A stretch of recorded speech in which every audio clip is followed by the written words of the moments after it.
Hello, sportsman. Hey, have we got a show for you? We're going to talk about deer blinds. We have some really interesting inventions. We're going to look at some white-tailed deer footage, a little insight into deer behavior, a lot more. Stay tuned. I'm Fred Trost. It's time for the Practical Sportsman.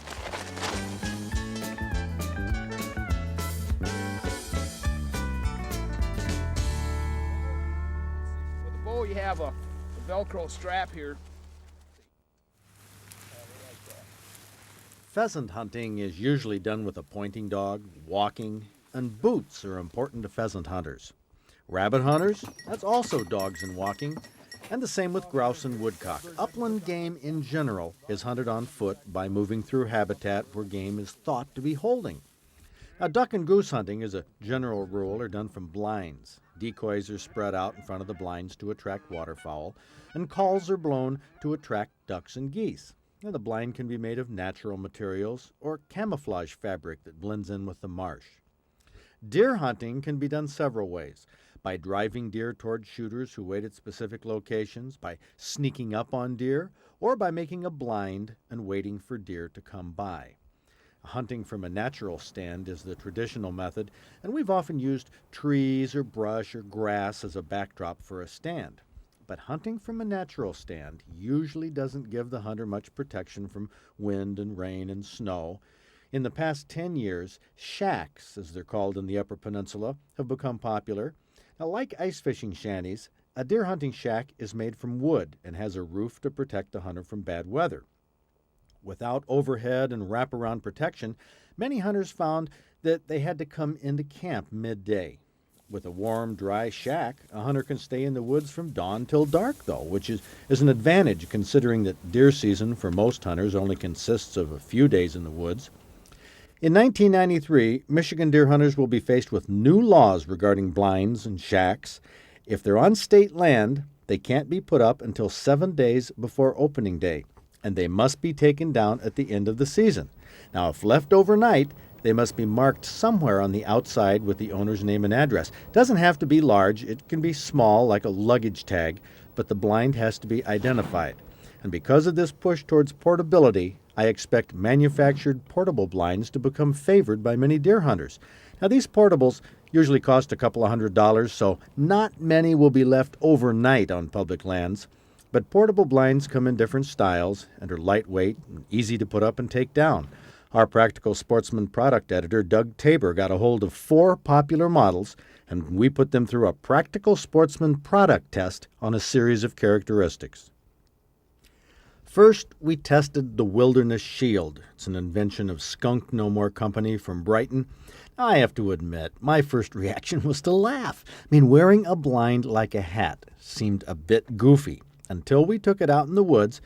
And then I had to admit that the appearance was darn good, especially if the hunter was sitting on a bucket and nestled in the trees. The camouflage pattern and round sides blended in with the foliage was much more well hidden than I had expected. And setup and takedown obviously are fast, almost as fast as putting on and taking off a hat, only a few seconds.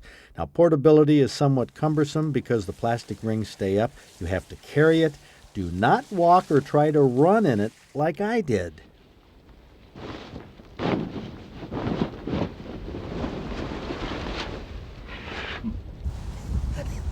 That was not planned. Yeah, watch it. You could hurt yourself. Hunting with a shotgun or rifle, though, would not be a problem at all in this blind. But using a bow involves a little adjustment and is not terribly flexible. The bow, let's see. With the bow, you have a Velcro strap here that you need to hook on the side of the bow, and it elongates the blind here.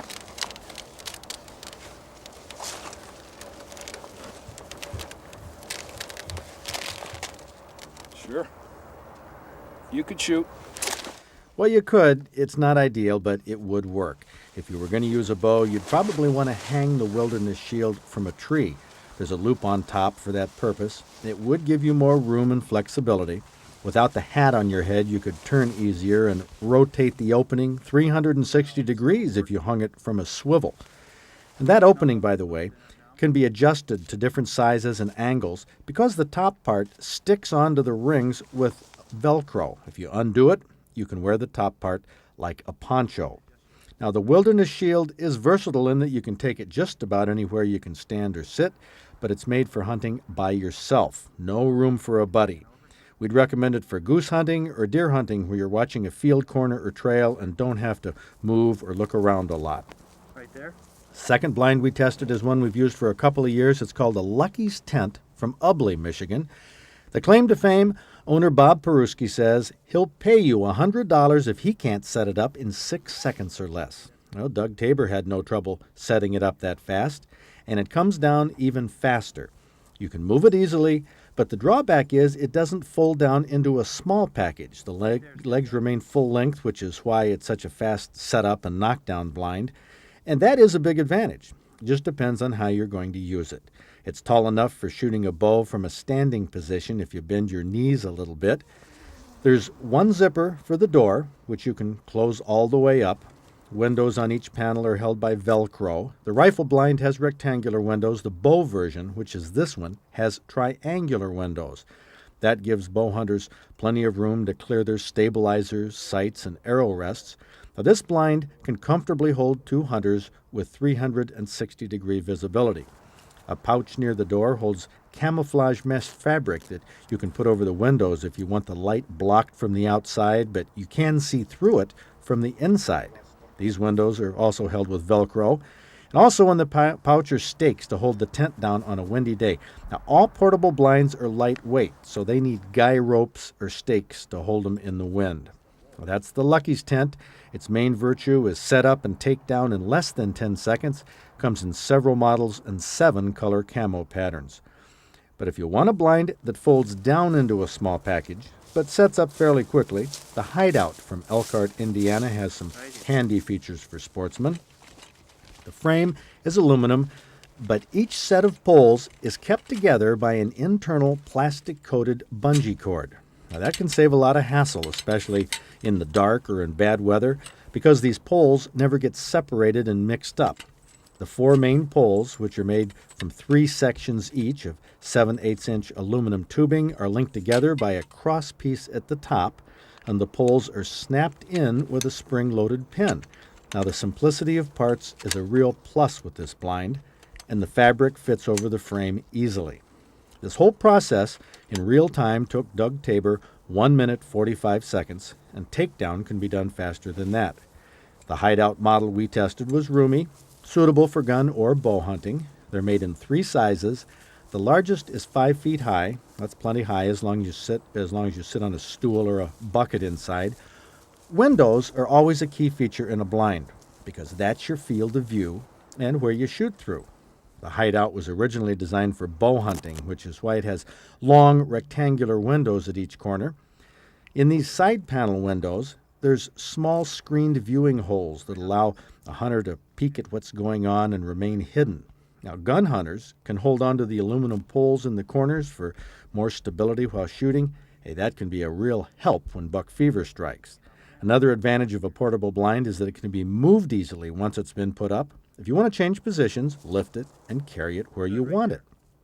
This can be done easily with a Hideout because the poles are snap-locked together at the top and each pole has that bungee cord running through it, so the poles won't come apart. That's the Hideout. It's quick and easy to put up. Now, the 4th blind we tested is called the Senko Super Blind, made in Marquette. This 16-pound blind is the heaviest blind of the group. It's the largest, most expensive, but it's also the most versatile. And it disassembles into a small carrying case, which is conveniently portable. The aluminum frame is made from 1-inch square aluminum tubing. The sections look similar, so they're numbered on the ends, easy to match up. The real key to this blind is the spring-loaded pins that are on most of the vertical and cross pieces. They allow for height and width adjustments, and the pins keep the frame together so you can pick up the blind without having it come apart. Naturally, this blind takes a few more minutes to set up, but with the spring-loaded pins on each leg, you can set the frame on uneven ground and adjust the leg so the blind is always stable. Now, since this blind is a little bigger than most, it's easier if 2 people pull the canopy over the frame, but 1 person can get the job done with some pulling and adjusting. Once it's up, you still have a choice as to how tall you want it. With the frame all the way up, A moderate-sized hunter can stand up inside without having to hunch over. For sitting down, just lower the legs like Doug Tabor does here in double time on videotape.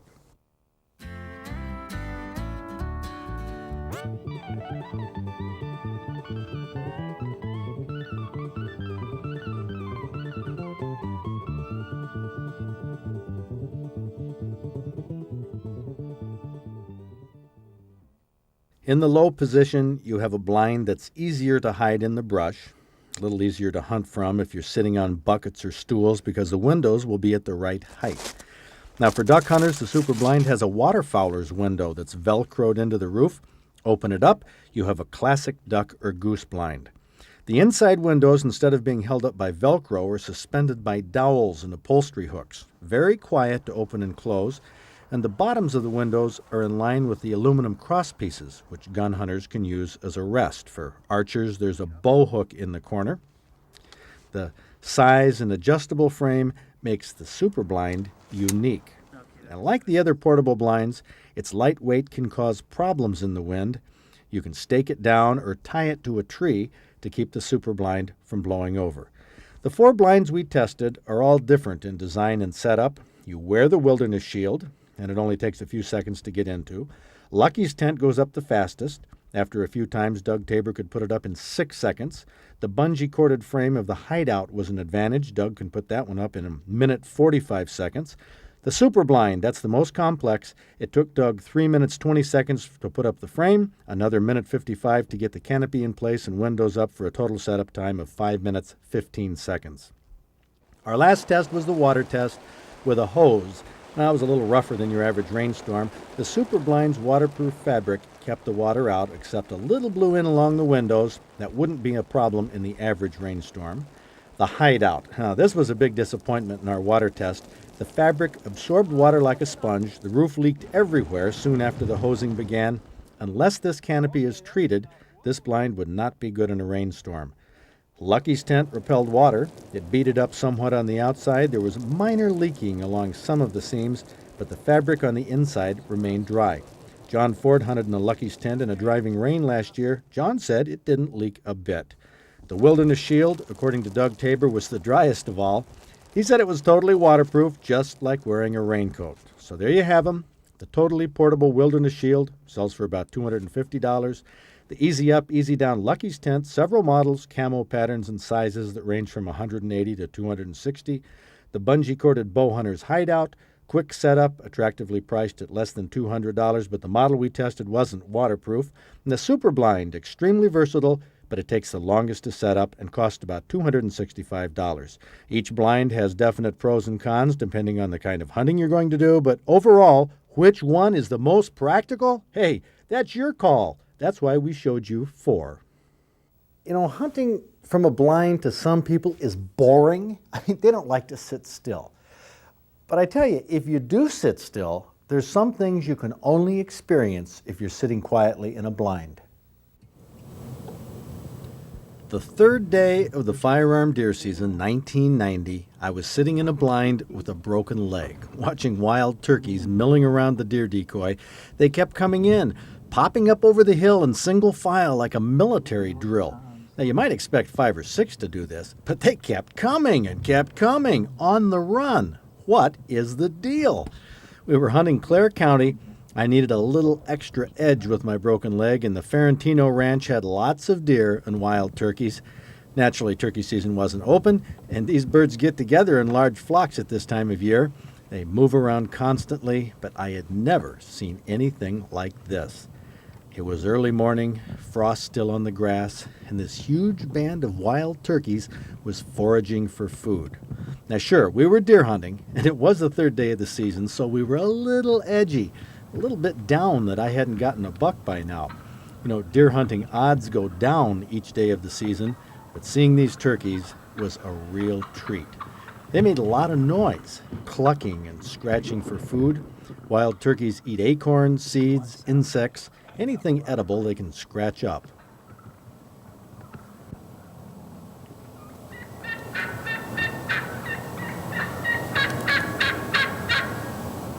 That was really cool, hearing a hen turkey call like that. In the wild, that's the sound that we turkey hunters try to imitate in the spring with box calls and mouth calls and slate calls, but we don't very often hear a hen.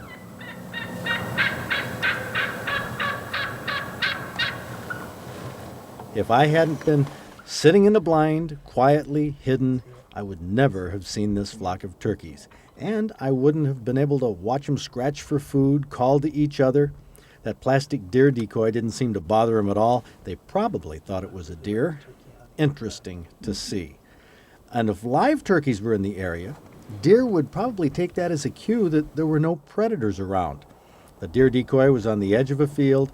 We hoped it would get the attention of a buck and draw it to the field's edge too. Now inside the blind, we could sit all day, relatively warm and nearly totally hidden, and from a distance away, a passing buck saw the decoy, left its trail, and came closer to the edge of the field. Now as it stopped to look at the decoy, I was able to make a steady, clean shot.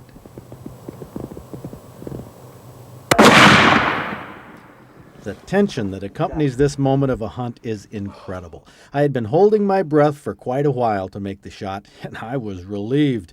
With my broken leg, I couldn't have lasted 3 days if I wasn't in a blind, and I wouldn't have gotten this buck. That 7-point was mounted by Tim Hayes. It's hanging in the museum in his taxidermy area. You know, trophies like that are hard to come by. It's actually game for the table. That's what I'm after when I go hunting. And if you're going to go pheasant hunting on opening day, hey, tuck this recipe away. It's an award winner. It'll dazzle your family and friends.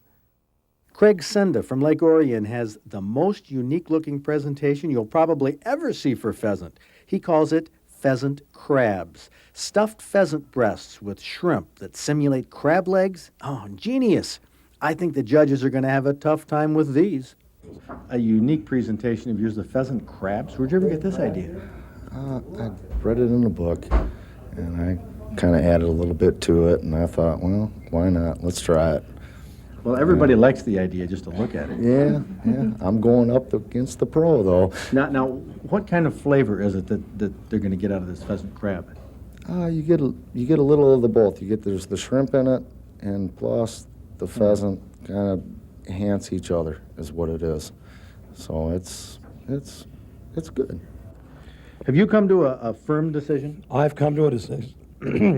I have come to a decision. Starting to get full, isn't it? No kidding? It's not filling up. There's one thing in here. They're both excellent recipes, and I don't think anybody can dispute that. But there's one thing in here. It is the olives with the pheasant. Now, I've never thought about black olives with pheasant, but that makes this dish, and I've got to go with the pheasant crabs. It is delectable. There's no disputing that, and I've tasted them both. They were good. And I don't see how you can make a decision. It's very difficult. They're both very good. The mandarin orange, the sweet tanginess just made that pheasant so good. But I have to agree, the olive, cheese, pheasant, just the flavors blended together so well. Is that right? Even So though you went with the pheasant crabs. I went with the pheasant crabs also. This outstanding recipe is in the October-November issue of the Practical Sportsman magazine. Oh, you gotta love the fall. There's so much happening for Sportsman. Down here off Saugatuck, Best Chance Charters say the duck opener forecast looks great. Goose population is strong. They're still getting steelhead and coho in 200 feet of water in the top 40 feet. Can you believe that? Some kings, browns, and steelhead at Allegan Dam. At Whitehall, perch on the west end of White Lake, 40 to 50 feet of water, smallmouth good, walleye starting. They're still getting salmon in the White River. Steelhead are starting to move in after him. Captain Emil Dean says at Manistee, lots of steelhead off the surf here, and the river is on and off, mostly steelhead. Lakes Cadillac and Mitchell, few anglers. That means very few. Taking some nice pike, bass, and bluegill. Not too many people fishing, but there are lots of squirrels up there. Bayshore bait and tackle here at the Bay de Nox, cold and windy. Some walleye, bow hunters doing well. Marquette, Lindquist say that there's salmon still in the Chocolate and other area rivers, steelhead in the carp, but inland fishing come to a halt, not because the fish aren't cooperating, but the fishermen are hunting right now. Dick's Favorite Sports says not many anglers. The grouse hunting has been slow, duck hunting slow. Local geese have moved out. What a bummer. But the bow hunting up here has been good. Harry's Place, not many anglers. Everybody's duck hunting, excellent for mallards, pintails, redheads, and bluebills in the Muskong Bay. We own a resort at Drummond Island, percher spotty, pike good, bow hunting very good, duck hunting fair. Four Corner Sports in Harbor Springs says salmon in the Bear and Boyne River and the Steelhead are following. Browns and steelhead at Harbor Springs, walleye at night on Crooked, Pickerel, and Burt Lake. Slow grouse, no woodcock flights yet, but duck hunting is excellent. Wellman's at Oscoda, some salmon and steelhead in the river, some walleyes, seeing lots of deer and woodcock. And Keith Lutz down here in Saginaw says they have some fair fishing in the Saginaw, Tittabawassee, perch are good off the mouth, and one of the best years for ducks at Nyanquin Point. Sportsman, important news. Listen up. This past Tuesday, I was at a legislative committee hearing held by Representatives Mick Medaw and Tom Alley, investigating whether our fish hatchery system would be better off in private hands and whether or not the 10-year DNR contract with Tempotech, the one where they pay the state only a penny a pound for salmon, should be investigated. After all, Tempotech just received 23 federal indictments in the state of New York for their business practices. Well, testifying for the DNR was Deputy Director Mike Moore. Asked how much money the DNR received from Tempotech last year, Moore said he didn't know, but the Tempotech services were worth $400,000 a year. What about the 1987 audit that said Tempotech services were worth only $175,000? Moore said he didn't know. Were current DNR employees being investigated in the bribery allegations? Moore said he didn't know. Why wasn't DNR Fisheries Chief John Robertson present to answer these fisheries questions? Moore said he didn't know. When could Moore get answers? He said, how about 4 weeks? Well, I was asked to testify following Deputy Director Moore because it was your calls and letters following my report on this show about the Tempotech DNR contract that caused the committee to investigate the DNR. Now, I told the committee that it was incredible that this huge agency can't give a legislative committee timely answers to basic questions. Committee members agreed, and they said it might be time to consider splitting the DNR into smaller agencies that can answer questions and handle their jobs better. Now, the committee wants me to come back on Tuesday, October 26, 9 o'clock in the morning to testify further. Representative Alley said that unfortunately Joe Lunchbucket Sportsman never shows up to these hearings, only the environmentalists. How about a bunch of you getting together and backing me up at this hearing on the 26th? We want to get 2 points across. Yes, we want the Tempogate scandal investigated thoroughly by the legislature. And yes, we want the legislature to consider breaking Fish and Game off the DNR so it can be handled more competently in a conservation department like it used to be. Now, to identify ourselves as working people who don't have a lot of money to frit around, bring your lunch bucket and don't wear a tie. I'll have my lunchbox as a symbol to legislators that I'm a Joe Lunchbucket Sportsman and proud of it. You know, if 40 or 50 of you show up with me, I think we'll have a crack at getting our conservation department back. If you can't make the meeting, at least call or write your legislator. Tell them how you feel. We might get somewhere even if we're not an organized special interest group. That's my opinion.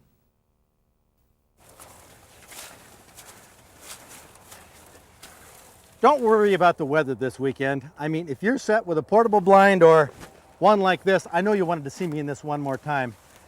Hey, get outdoors if you can this weekend. That's where I'm going to be, but you'll probably never see me. See you next week.